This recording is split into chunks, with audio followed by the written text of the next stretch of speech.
नमस्कार, आप सुन रहे हैं गूंज 90.8 एफएम आपकी अपनी आवाज। मैं हूं आपके साथ आपकी अपनी आरजे कल्पना। शो है एक मुलाकात। एक मुलाकात में हर बार लेकर आते हैं हम खास मेहमान और आज के हमारे खास मेहमान हैं paediatrician doctor Ravi Ambe sir. Sir बहुत-बहुत स्वागत है आपका गूंज में। नमस्कार। आज हम सर से बहुत सारी बातें करने वाले हैं। जैसा कि आप सभी को पता है मौसम बदल गया है और ग्वालियर में लू जो है वो बहुत ज़्यादा चल रही है जिससे हर कोई अफेक्टेड हुआ है। तो सर सबसे पहले तो अगर मैं बात करूँ ये टॉक शो हम शुरू करें उससे पहले हम लोग जीवन में कहीं न कहीं से आगे बढ़ते हैं। मैं जानना चाहूँगी आपकी जर्नी की शुरुआत कैसे हुई? जर्नी की शुरुआत एक्चुअली जो फ्रैंकली ऐसा था कि हम 2 भाई हैं, 2 बहन हैं। मेरी सिस्टर डॉक्टर है और मेरा भाई इंजीनियर है। तो 2 भाइयों में पिताजी की इच्छा थी कि एक इंजीनियर है तो दूसरा डॉक्टर बने। अदरवाइज मैं मैथ्स में अच्छा था, 100% मार्क्स होते थे, लेकिन पेरेंट्स की इच्छा थी तो मैंने फिर ये बायोलॉजी स्ट्रीम चुना। स्ट्रीम चुनने के बाद में 12th के साथ ही मेरी अच्छी रैंक आई, मेरिट में आया और मुझे ग्वालियर का जीआर मेडिकल कॉलेज मिला। उसके बाद जर्नी चलती रही। और कभी-कभी जब आपके पेरेंट्स आपके लिए कुछ डिसाइड कर देते हैं देन डेफिनेटली वो आपके लिए फ्रूटफुल भी होता है क्योंकि लाइफ के साथ जब आप आगे चलते हैं तो आपको पता चलता है कहीं न कहीं शायद डेस्टिनी ने वो आपके लिए ज़रूर प्लान किया था। सर इसी के साथ मैं जानना चाहूँ मौसम बदल चुका है, ग्वालियर में गर्मी चल रही है और डिहाइड्रेशन की बात अगर लू की बात आती है तो साथ में आती है। सो ऐसे में जानना चाहूँगी कि अक्सर पेरेंट्स जो होते हैं वो समझ नहीं पाते कि बच्चों को कब डिहाइड्रेशन है जो हो रहा है। तो ऐसे में क्लियर साइन अगर हम डिहाइड्रेशन के जानना चाहें तो क्या है? क्लियर साइन तो सबसे इम्पोर्टेंट होता है कि बच्चे में एक्स्ट्रा लॉसेस हो रहे हैं, जैसे वॉमिटिंग हो रही है या लूज मोशन हो रहे हैं बच्चे को। और उसके साथ यदि बच्चा आपका सुस्त हो रहा है या उसको प्यास ज़्यादा लग रही है या पानी नहीं पी पा रहा है और इसके साथ ही बच्चे की आंखें धस सकती हैं और आप देखेंगे कि उसको यूरिन की जो फ्रिक्वेंसी है या जो अमाउंट है वो कम हो रहा है। ये बड़े फ्रैंक साइन होते हैं डिहाइड्रेशन के जो कोई भी पेरेंट्स घर में आसानी से समझ सकते हैं। अगर कॉमन हेल्थ की मैं बात करूँ कई बार ऐसा भी होता है जो बच्चे चाहे टीनेज में हों या फिर छोटे एज के हों हम कई बार लक्षणों को जो सिम्पटम्स होते हैं उन्हें इग्नोर कर देते हैं। तो एज़ अ पेरेंट्स कौन से सिम्पटम्स हैं बच्चों में बीमारी के दौरान जो हमें तुरंत कैच कर लेने चाहिए? जी, ऐसे सिम्पटम और ख़ास तौर से इस मौसम में कि बच्चे को उल्टियाँ होना एंड उल्टियाँ भी इस तरह से कि बच्चा हर चीज़ उलट रहा है, दवाई भी उलट रहा है, उसको कुछ पानी या लिक्विड दे रहे हैं वो भी उलट रहा है। बच्चा यदि सुस्त हो रहा है, छोटा बच्चा है ख़ास तौर से सुस्त हो रहा है, खेल नहीं रहा है या बच्चा खा पी नहीं रहा है, उसके साथ फ़ीवर जो सबसे कॉमन होता है या सर्दी खांसी, सामान्य सर्दी खांसी के साथ यदि बच्चा सुस्त होने लगे, उसको सांस में तकलीफ होने लगे, सोने में दिक्कत होने लगे, तो ये ऐसे सिम्पटम हैं जिन्हें हमें कभी इग्नोर नहीं करना चाहिए। जी, सर इसी के साथ अगर मैं जानना चाहूँ आजकल बच्चे जंक फूड, पैक्ड फूड और कोल्ड ड्रिंक सबसे ज़्यादा कंज़्यूम करते हैं। ये कितना हार्मफुल हो सकता है बच्चों के लिए? ये पूरा 100% हार्मफुल है।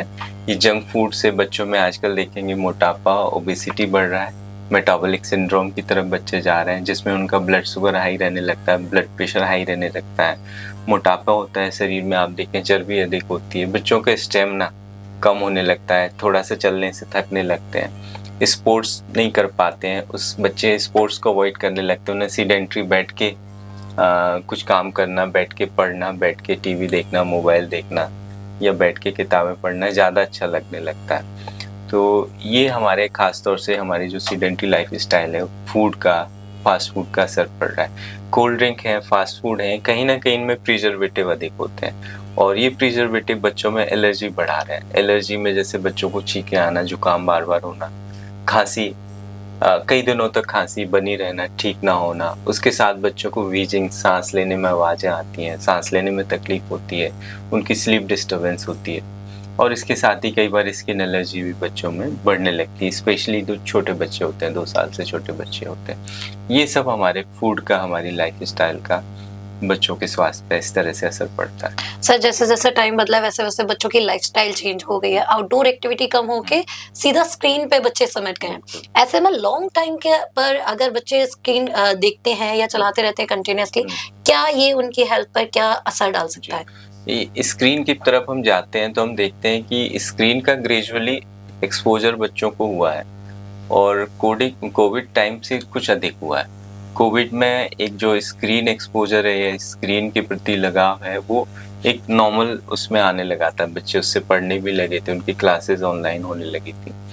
तो स्क्रीन की वजह से दूसरी चीज़ ये होती है कि जो पेरेंट्स हैं आजकल, न्यूक्लियर फैमिली, वर्किंग पेरेंट्स हैं, उनके अपने असाइनमेंट्स हैं, जॉब्स हैं, तो कहीं न कहीं पेरेंट्स इनसिक्योर होते हैं। वो बच्चों को अपनी आँखों के सामने अपने घर में रखना चाहते हैं। उनको पार्क में ले जाने के लिए समय नहीं होता है, या वो उतना अफ़ोर्ड नहीं कर सकते उतना समय निकाल कर। तो पेरेंट्स भी चाहते हैं कि बच्चे हमारे घर में ही रहें, आँखों के सामने ही रहें। एक-एक या 2-2 बच्चे होते हैं, तो सबको अपने बच्चे प्यारे होते हैं। तो उसकी वजह से ये स्क्रीन के प्रति झुकाव पेरेंट्स का और बच्चों का बढ़ता गया। शुरू में ये नॉर्मल लगता है कि बच्चा आपके सामने है, स्क्रीन पे बिजी है, आप उसको ऑब्जर्व कर पा रहे हो, अपने काम कर पा रहे हो। लेकिन जो स्क्रीन की जो एडिक्शन है या लत है, ये धीरे-धीरे बच्चों को कई परेशानियों की तरफ ढकेलती है। सीधा-सीधा इसकी वजह से बच्चे की जो फिजिकल एक्टिविटी है वो कॉम्प्रोमाइज़ हो जाती है। डेली रूटीन में जो बच्चे को कम से कम 1 घंटा फिजिकल एक्टिविटी, आउटडोर स्पोर्ट्स होना चाहिए, वो हैम्पर हो रही है। फिर बच्चे स्क्रीन के साथ ही खाते हैं, तो वो क्या खा रहे हैं, कितना खा रहे हैं, उनको उससे कोई समझ ही नहीं आता है। वो जस्ट खा रहे हैं, they are eating like robot. और जब तक स्क्रीन चल रहा है वो खाते रहेंगे, आप कुछ भी रख दो उनके सामने, खाते रहेंगे। तो स्क्रीन के साथ खाना खाना या फूड्स लेना या स्नैक्स लेना, ये और भी ज़्यादा हार्मफुल हो जाता है, क्योंकि इससे एक तरफ तो बच्चे की फिजिकल एक्टिविटी कॉम्प्रोमाइज़ हो रही है, दूसरी तरफ वो अधिक खा रहे हैं, जितना खाना चाहिए उससे अधिक खा रहे हैं, और इसके साथ जो फास्ट फूड खा रहे हैं उसके जो प्रिजर्वेटिव हैं, उसकी जो प्रॉब्लम्स है वो अलग से सामने आ रही हैं। जी। तो स्क्रीन का कहीं न कहीं बच्चों के हेल्थ पे, फिजिकल हेल्थ पे, मेंटल हेल्थ पे भी असर पड़ता है। बच्चे ज़्यादा चिड़चिड़े होने लगते हैं। सर, आउटडोर एक्टिविटी की आपने बात की। मैं बात करूँ अगर, क्योंकि शहर में लू बहुत पीक पे है, 41 42 के अप्रॉक्स पारा जा रहा है लगातार। तो ऐसे में ऐसे बच्चे जो बाहर खेलते हैं, आउटडोर एक्टिविटी करने जाते हैं, उन्हें क्या प्रिकॉशंस रखने चाहिए? प्रिकॉशन यही रखना चाहिए कि अर्ली मॉर्निंग या इवनिंग में जब टेम्परेचर थोड़ा कम होता है, सेटल होता है, उस समय बच्चों को फिजिकल एक्टिविटी कराएं, बाहर ले जाएं। हाइड्रेशन बहुत अच्छा रखें, बच्चों को घर से पानी पिला के या जो तरल पदार्थ हैं घरेलू वो दे के भेजिए, साथ में पानी रख के भेजिए, और जितना अधिक हो सके बच्चों का खासतौर से सिर कैप से कवर करिए। सूती कपड़े, कॉटन के कपड़े वो बच्चों को फुल पहनाएं, जिससे कि ज़्यादा उनको हीट का एक्सपोजर ना हो। जी। सर, इसी के साथ अगर मैं बात करूँ, आज के टाइम में जैसे बदलते टाइम में बहुत सारी चीज़ें बदली हैं। ऐसे में डाइट भी बच्चों की कहीं न कहीं बहुत चेंज हुई है। तो अगर मैं बच्चों के लिए एक प्रॉपर डाइट जानना चाहूँ, टीनेज में बच्चे होते हैं, क्या उनके लिए पूरक पोषण आहार होता है? बहुत बढ़िया, बहुत अच्छा प्रश्न है। बच्चों की डाइट है जो, वो एक तरह से इंद्रधनुष जैसी होनी चाहिए, रेनबो कलर, है ना?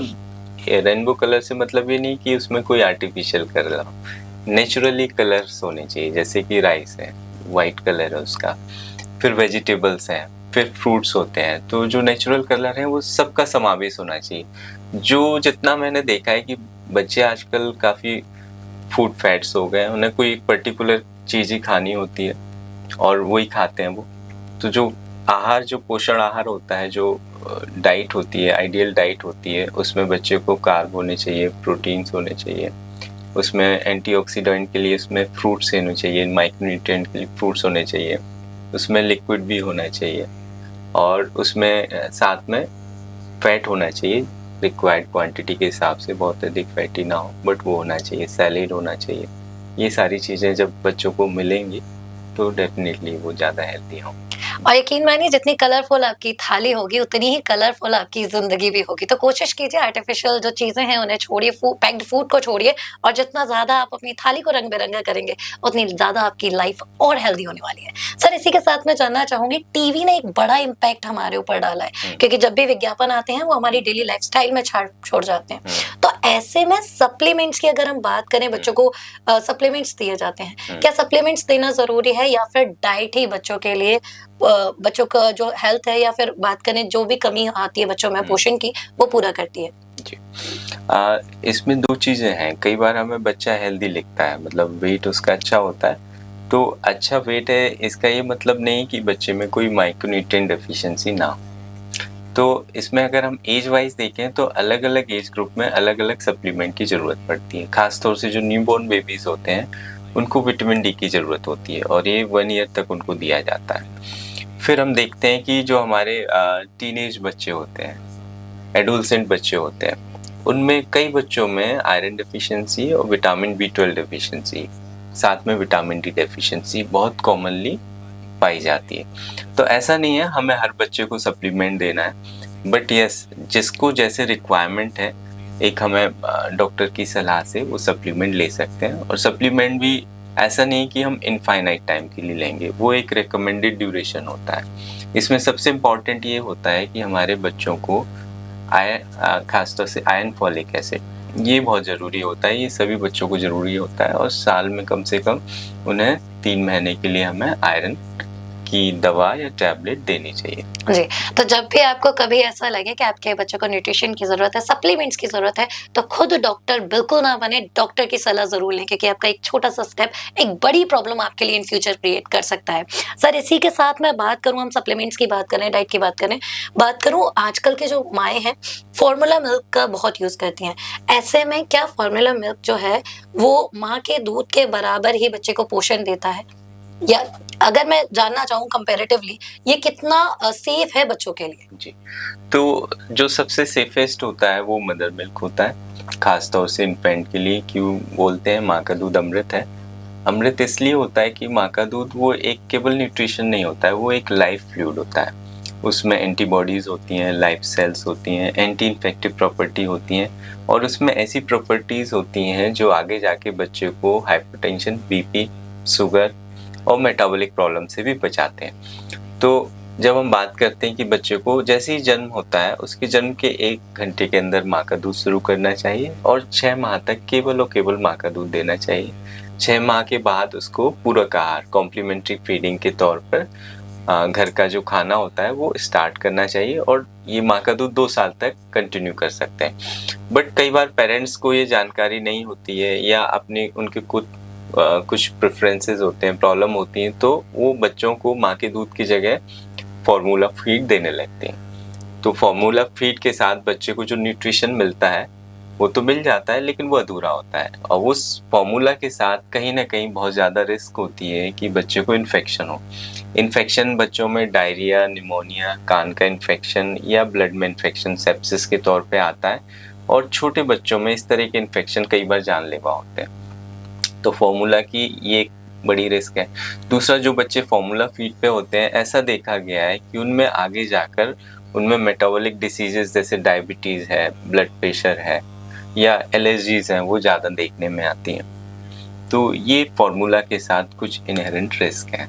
तो बहुत ही जुडिशियसली उसको यूज करना चाहिए जब लैक्टेशन फेलियर, हालांकि ऐसे केसेस मेडिकली बहुत कम होते हैं, लेकिन अगर कुछ लैक्टेशन फेलियर है जिसमें माँ दूध नहीं पिला पा रही है, या कोई कॉन्ट्राइंडिकेशन है जिसमें माँ दूध नहीं पिला पा रही है, तो उसमें सुपरवाइज डॉक्टर की सलाह से अल्टरनेटिव फीडिंग मेथड और फार्मूला के बारे में डिस्कस किया जा सकता है। सर, छोटे बच्चों की बात चली और तेल मालिश का ज़िक्र ना हो, ऐसा नहीं होता। तो ऐसे में बच्चों की जानना चाहूँगी, ऐसे में बच्चों की अगर तेल मालिश होती है, जो घर पे दादी-नानी करती हैं, वो कितना सेफ होती है बच्चों के लिए? क्या ये किन्हीं केसेज़ में हार्मफुल हो सकती है बच्चों के लिए? जो मालिश होती है, सबसे इम्पोर्टेंट तो ये है कि उसमें जो मालिश बच्चे की जा रही है, इसमें कोई शक नहीं है कि ये बहुत फ़ायदेमंद होती है।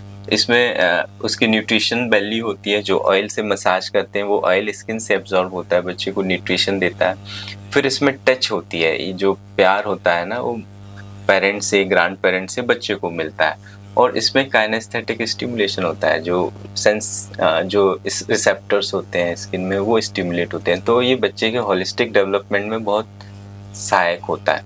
दूसरी चीज़ इसमें ये होती है कि अगर अपन मालिश के या मसाज के बारे में बात करते हैं, कई बार बाहर से जो आते हैं, दाइयाँ आती हैं, और उनके साथ कुछ मसाज को लेके मिथ्स होते हैं। एक तो वो उनकी जो मसाज होती है काफ़ी रिगरस होती है, जिसमें बच्चे रोते हैं। तो जो मसाज टाइम है बेबी के लिए, वो प्लेजेंट होना चाहिए, पेरेंट्स के लिए प्लेजेंट होना चाहिए। तो ऐसी मसाज हमें नहीं करनी है जिसमें बच्चे को खूब चीख के रुलाया जाए। दूसरी चीज़ें होती है जो देखने में आया है कि जो दाई आती हैं मसाज के लिए आती हैं, जो बच्चे के ब्रेस्ट नोड्यूल होते हैं उसको प्रेस करती हैं, क्योंकि उससे प्रेस करने से उसमें से कई बार मिल्क निकलता है और वो इन्फेक्ट हो सकते हैं। इन्फेक्ट होकर वहाँ पे एब्सेस डेवलप हो सकता है, चीरा लगाने की नौबत आ सकती है। तो ये वाली हार्मफुल प्रैक्टिसेस अवॉइड करना चाहिए। Massage should be gentle and it should be pleasant to baby as well as to parent. Sir society की बात चलिए तो उसमें एक सबसे बड़ा अगर मैं बात करूँ अभी भी एक स्टेरियोटाइप है कि जितना मोटा बच्चा उतना हेल्दी, तंदुरुस्त बच्चे की अगर मैं बोलूँ तो क्या ये सच है कि जितना तंदुरुस्त बच्चा उतना ही हम उसे हेल्दी मान सकते हैं? तंदुरुस्ती के पैमाने एक सोशली डिफरेंट हो सकते हैं बट मेडिकली डिफरेंट होते हैं। तो इसमें कई बार चबी बच्चे होते हैं, है ना, तो जो ओबीस बच्चे होते हैं, एक्चुअली ओबेसिटी है या मोटापा है, ये ट्रेंड्स होते हैं। एक तो इसमें फैमिलियल रिस्क फैक्टर भी होते हैं, बच्चे के लालन पालन, उसकी डाइट, उसकी फिजिकल एक्टिविटी, सबका इसमें कंट्रीब्यूशन होता है। लेकिन अगर हम बच्चे को ज़्यादा खिलाते हैं, उसकी एक्टिविटीज़ कम हैं और उसका जो वेट है, हाइट है, वो नॉर्म्स के ज़्यादा जा रहा है, तो ऐसे बच्चे डेफिनेटली मोटापे की तरफ जा रहे हैं। और एक बार जो ट्रेंड्स पकड़ लेता है बच्चा, वो उसी को फॉलो करता है। तो इनिशियली जो थोड़ा सा ओवरवेट बच्चा है या ज़्यादा वजन का है, वो हमें अच्छा लगता है, लेकिन वो उसकी हेल्थ के लिए ठीक नहीं, क्योंकि वो ट्रेंड फॉलो करने वाला है। तो इसलिए हमें ये ज़रूरी है कि बच्चे का जो वेट है, हाइट है या उसकी जो दूसरे जो हेल्थ के पैरामीटर हैं, वो एज अप्रोप्रिएट होना चाहिए। हमें ज़्यादा हेल्दी बच्चा है, ज़्यादा चबी बच्चा दिख रहा है, हो सकता है वो मोटापे की तरफ बढ़ रहा हो। जी सर, इसी के साथ अगर मैं मिथ्स की बात करूँ, सोसाइटी में बहुत सारे मिथ्स हैं जो प्रचलित हैं। ऐसे में कुछ मैं आपसे जानना चाहूंगी। अगर बच्चा खाना नहीं खाता तो कई बार माएँ उसे फोर्स फीडिंग कराती हैं कि आप खाइए, खाने से डाइट बढ़ जाएगी, ये कितना सही है? फोर्स फीडिंग बिल्कुल सही नहीं। फोर्स फीडिंग से दो चीज़ें होती हैं कि जब हम खाना खाते हैं तो वो प्लेजेंट होना चाहिए, माहौल प्लेजेंट होना चाहिए। प्लेजेंट माहौल में वो अच्छे से डाइजेस्ट होता है, भूख अच्छी लगती है। लेकिन जब फोर्स फीडिंग होती है तो क्या होता है कि बच्चे को भूख मर जाती है, उसकी खाने से उसको डर आ जाता है। खासतौर से छोटे बच्चे मैंने भी देखे हैं कि माएँ उसको पकड़ती हैं, एक जना दबाता है उसको, एक जना उसको चम्मच से या कटोरी से ज़बरदस्ती मुंह में डालता है। तो ये जो ओवरऑल जो एक्सपीरियंस है बेबी के लिए, ये बड़ा अनप्लेजेंट हो जाता है।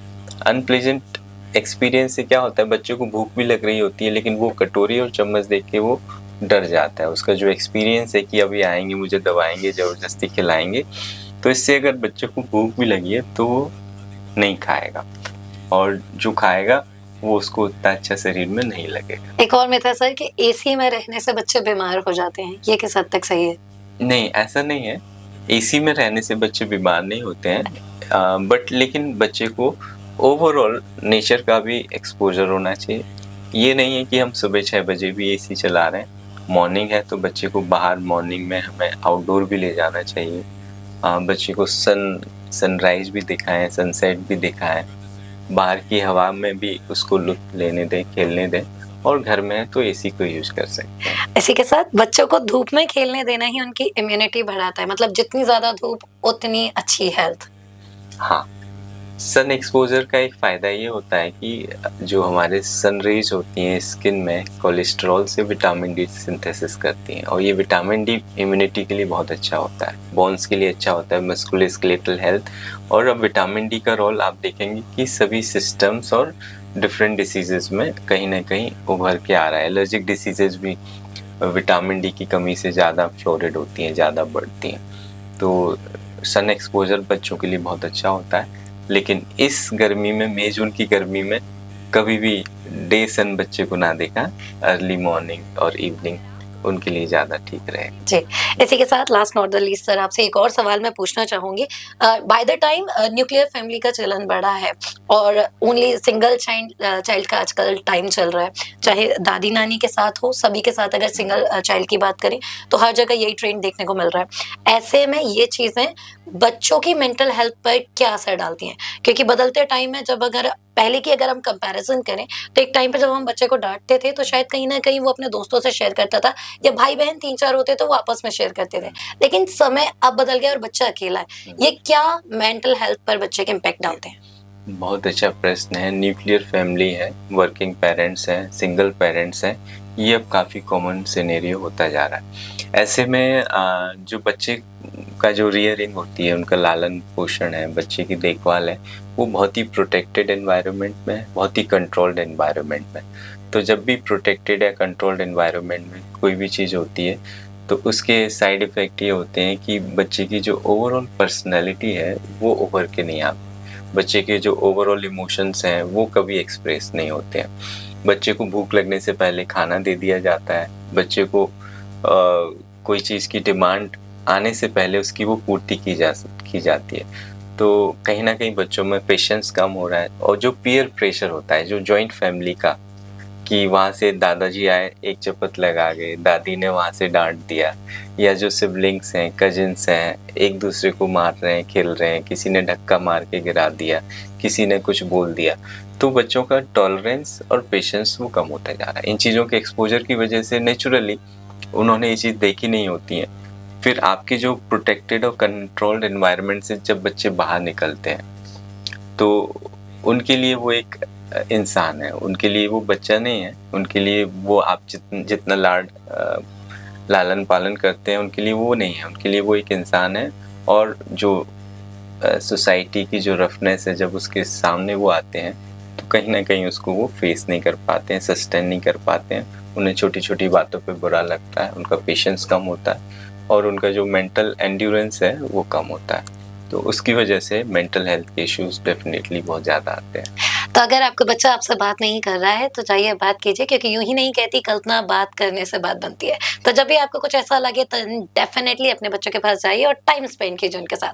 Thank you so much sir, आज आपके साथ Thank बहुत you. सारी बातें की, बहुत सारी बातें जानी। जाते-जाते ग्वालियर को क्या कहना चाहेंगे?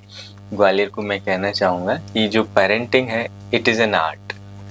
ये आर्ट है और पेरेंटिंग का जो एक-एक दिन है, एक-एक क्षण है, ये वापस लौट के नहीं आने वाला है। तो पेरेंट्स को अपने बच्चों के जो पेरेंटिंग है उसको एन्जॉय करना चाहिए। बिल्कुल, टाइम आपका है, जितना चाहे उतना एन्जॉय कीजिए और यकीनन आप अपने बच्चों के साथ जो टाइम बिताएँगे, आपके लिए लाइफ टाइम यादगार रह जाएँगे। Thank you so much for your precious time sir. आपका बहुत-बहुत धन्यवाद, बहुत-बहुत आभार। Thank you. सो ग्वालियराइट्स, ये था एक मुलाकात में आज का सफर। अगले हफ्ते फिर होगी आपसे मुलाकात एक नए मेहमान के साथ। तब तक आप कहीं मत जाइए, सुनते रहिए मेरी यानी कल्पना के साथ गूंज 90.8 एफएम, आपकी अपनी आवाज। Thank you so much sir. Thank you.